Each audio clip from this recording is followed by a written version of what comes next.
ժողովն է։ Ես ամաչում եմ, որ իմ ղեկավարը Նիկոլն է։ Ես ամաչում եմ, որ իմ ղեկավարությունը գնում է ասում Հայաստանը, Արցախը Ադրբեջանը ամբիոնում, Չեխիայի ամբիոնում։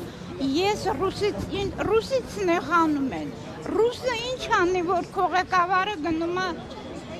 Չեխիայում ասում է Ադրբեջան է։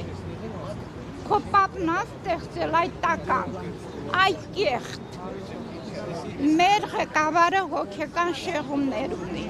Պիտի այդ հոգեկան շեղում ունեցող մարդկանց իրա ոհմակով, իրա բանդայով վերջը վերացնենք, ժողովուրդը դուրս գա հրապարակ, սա իմ կարծիքն է, կարող է ուրիշները ուրիշ կարծիք ունենան,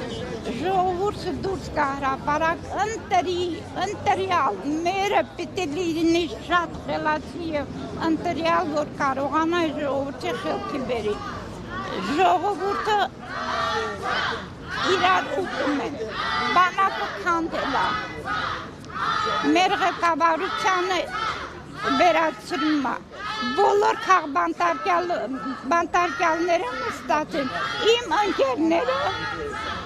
որդեկորուս ծնողները բանտերում նստած են, սրբազանները բանտում նստած են, ինչ տարբերություն սրբազանի, որ հայկական բանտում է նստած, կամ էլ Ռուբեն Վարդանյանը, որ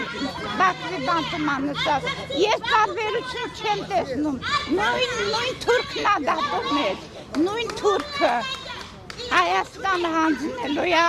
մի քանի տարուց հետո Հայաստան չի լինելու, խնդրում եմ, սիրելի հայրենակիցներ, շատ եմ խնդրում, դուրս եկեք փողոցից տականքներին վերացնենք, Նիկոլն ա, ախր խելքը գլխին գոնե մարդ լինի, որ մենք ասենք գոնե ղեկավար ունենանք, Նիկոլ, հիշի բոլոր Ներոնից բռնցրած Ստալինով դուրս եկած, դուք վերանալու եք, սատկելու եք, ձեզ վերջը տեսնել։ Ես հերոսի մայրն եմ, հույսը դրել եմ արդեն Աստծո վրա, հաջողություն հայ ժողովրդին, ազատություն մեր քաղաքացիներին։